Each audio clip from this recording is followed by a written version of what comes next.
Yo, what is up, hoopheads? Have you ever watched the NBA game and thought, this guy's doing really well. Why is nobody talking about him? Today, we are diving into that. The NBA's most underrated players, the absolute killers who don't get any media attention. Let's go! Okay, so before we start, I want to say my opinions. I think the NBA is very social media driven. So, with that being said, you may only get the highlights. It is very, let's break this person down, crosses, ankles, and then let's post it on Instagram and TikTok, Twitter, everything. That's all NBA is. That's how they get a lot of the fans. That's why the viewership, I think, is down a lot compared to other sports, because why would I go watch this 48-minute game when there's 50 fouls when I can just watch the cool moments that I see online? But that's the problem. You don't get to see these guys. These guys that I'm about to name, you may not notice them. And to me, they mean a lot. And that's just my say. Okay? But that's all. That's all I have to say about that. I may talk about that in another video. If you want to stay tuned for that, let me know in the comments section below if you'd like me to talk about the viewership declining. But with that being said, let's go. Let's be for real. The NBA is obsessed with stars, MVPs, highlight machines. But some players don't do that. They are the backbone, the white-collar workers of their team, making clutch plays and getting no love. Now, not today. Me and you are going to talk about it, and let's break it down. Who are slept on, who's underrated, and why they're not getting enough attention. So what makes a player underrated, you may think? I think, personally, it's not just about the stats. Sure, dropping 30 points is great. Those players like Norman Powell, who used to be a role player, but now he's got himself into the All-Star conversation. People thought he deserved to be an All-Star more than some people who were All-Stars. Now, that's great, but I think there's more to it, to being a role player. I think it brings defense, hustle, and IQ. That's just my opinion. If the media ain't hyping them up and they're carrying their teams in silence, I think that's also what makes you an underrated player. If you're doing the stuff that doesn't show up on the stat sheet, if you're a box score watcher, you may not notice these guys. But that's just my opinion. Enough talk though. This is just the intro. Let's get into some actual names. Here are 3 people who I think deserve more respect. Let's go. Okay, player number 1. Malik Beasley. The shooting guard beside Cade. This guy is a problem, and I don't think people are talking about him enough. I feel like he's getting some attention, but he's not getting the whole thing he deserves. He is an insane impact and no media hype. He is averaging 16 points on almost 40% from the field and 42% from the three-point line on 9 threes a game. That means he's hitting 4 threes a game. Why is nobody talking about this? This is unreal. This is who people think Buddy Hield is. This is who Buddy Hield's supposed to be. No disrespect to Buddy Hield, but Malik Beasley is going to get paid this offseason. I believe he's on the minimum contract, or he's very close to it. He's averaging 16.7 on 4 threes a game. That is unreal. That means 12 of his points are coming from the three-point line. That is unheard of. He is the perfect option beside Cade. Cade doesn't have a lot of space to work with. And Cade is somebody who's going to drive to the net and is a good finisher. But you can't, if you think about doubling Cade, that means you have to get off of Malik. You're leaving a guy who's shooting 42% from the 3 open. He's going to chuck the ball no matter what. He was in the three-point contest last year. So that means you have to guard somebody else. And that just leaves Cade with more options to facilitate. That's the reason the Pistons are on like an 8-7 game win streak. It is amazing by the general manager of the Pistons getting this guy. Just the insane three-point shooter he is. Super efficient, but overshadowed by Cade, I guess. He deserves the credit, and some people are talking about him. He may not be bringing you great defense, which the Bucks tried to make him play defense last season. He was supposed to be the lockdown defender last season, and that's just not who he is.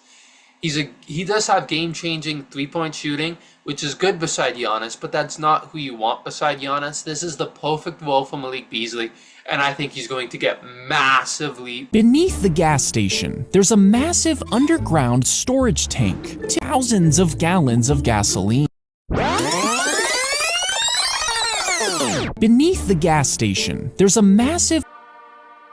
And you know what else is massive? Player number 2 is Naz Reid.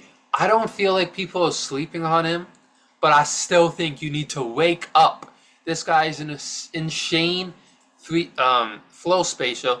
He's shooting 40% from the 3. Not as good as Malik Beasley, but it's not really his spot. He is a center. It's going to be hard. He's shooting 20. He's not as good as a three-point shooter as Malik Beasley, shooting 40%. He's making 2 threes a game on 5 attempts, which is amazing. I think I'm calling it right now. He's the sixth man of the year again. I said it. He's going back-to-back this season. He's averaging more minutes this season, more points, around the same amount of rebounds, around the same amount of blocks. That's not really what you're asking for. Big Jelly is him. And I honestly think that people kind of know who he is now since last season, but he definitely elevates his team. When Rudy Gobert comes off the court, you have a different element to the game. He is going to get massively paid this season also. Nobody's talking about him as much as they should. That's the main point about this. People are talking about Naz Reid, and he may not be as efficient as last season, a lot of people are saying, which I don't think is at all true. If you look at his stats, he's averaging the same amount. The field goal percentage is the exact same. His 3 is 14% off. He was shooting 40. He was.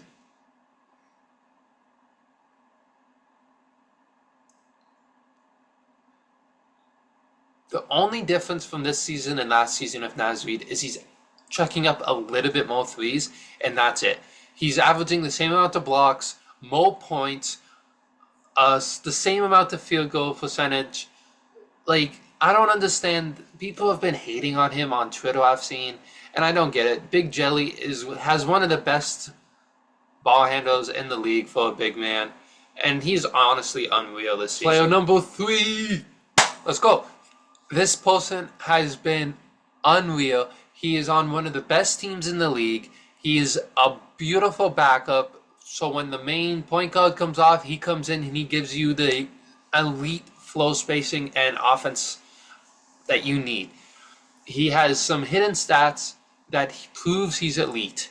He's averaging 11 points, 3 assists, which is honestly less than I thought. His last game against Orlando, he put up 20 points. The game before that against Memphis, he put up 26 on amazing efficiency too. Both those games, the first game was 66%, the second game was 49%. Unreal. Efficient as hell. Ty Jerome is an amazing backup point guard. He's super efficient, just like Malik Beasley, but overshadowed as hell. These guys aren't really guys that I was naming that are elite on defense. Naz Reid is good on defense, but not amazing. But come on. I have other players that I want to name, but these 3 to me are the best role players in the NBA. The difference with Ty Jerome, I think, than the other 2 especially, is he's very overshadowed. He's going to, if I was a team like maybe not the Brooklyn Nets, maybe a team that was a little bit more competitive than them, I would give him $15 million. He deserves every penny of that. He's as efficient as hell. 11 points. He's bounced around the league a lot, so I'm really happy to see him finding a home. His rookie season, he was in Phoenix, and he didn't do that good. He put up 3 points. His next 2 seasons were in OKC when they were doing really bad, so they just let him play. In those seasons, he didn't do bad, and the season after that, he went to Golden State, which he probably learned a lot from Steph Curry. That's when he had his second highest three-point percentage, which was really good for him. Last season, he was injured. And this season, he has shown that he deserves everything around the hype. He's only getting paid this season like the minimum, I believe. I don't know if I can find his contract. Yeah, this season he's getting $2.4 million. A hell of a steal. The contract he signed was in 2023 for 2 years, $44.6 million. An absolute steal by Cleveland. I feel like they're going to lose him in the offseason, sadly. But after whoever team he goes to is very lucky. And he's a big part of Cleveland's success. Okay, now I'm on to more of a favorable players that don't get talked a lot. These two players play very identically, and both of them are on my favorite team. If you know what my favorite team is, you know it's the Raptors. Sadly, we had to trade away one of them. Actually, if I wanted, I could talk about all the Raptors. The Raptors have very white-collar players that are amazing and on a championship team. But this one player, Davion Mitchell, is an unreal defender. He has been a lockdown defender this season, and he wasn't really getting the hype he deserved coming out of college. He was a defensive player of the year as a 6'2" point guard when he was in college. That is unreal, I think. And he is on the older side at 26 years old, and he's going to get not a lot of money, but I feel like if Miami can tie him up, he fits that Heat culture. He's beautiful beside Tyler Hero, and having the nickname Off Night, that means when people are coming to play against you, you are going to have an off night. Do you know how crazy of a nickname that is? Unreal, I think. He doesn't get enough talk, and I honestly feel sad about it because he will lock up your favorite player. He locked up Ja Morant in this one game for us as a Raptors fan, and I got so hyped I started jumping up and down. We were losing that game, but it was fun to watch. Davion Mitchell deserves his praise. Listen, guys, these are not just role players, these are winning pieces. So yes, I named 3 players that are around the same range as the 6 players Malik Beasley was starting. I just need teams and people to notice these people. Teams need these people to function. You need these type of people to win a championship. You cannot win a championship without these type of people. You think championships happen without glue guys? Think again. These guys are the reason their teams will win a championship. Stats don't tell the whole story. Highlights don't tell the whole story. Every team needs that underrated X factor that will go off in a Game 7 or Game 2.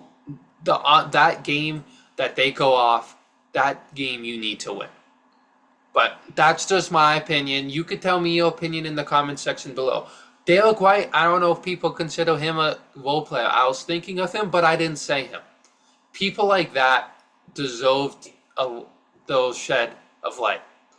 The real ones know.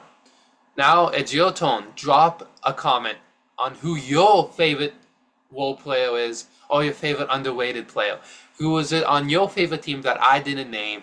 Let me know. This is only 3. I can make this a series and do multiple if you would like. Hit that like button. Subscribe for more. I'll catch you on the next one. Peace.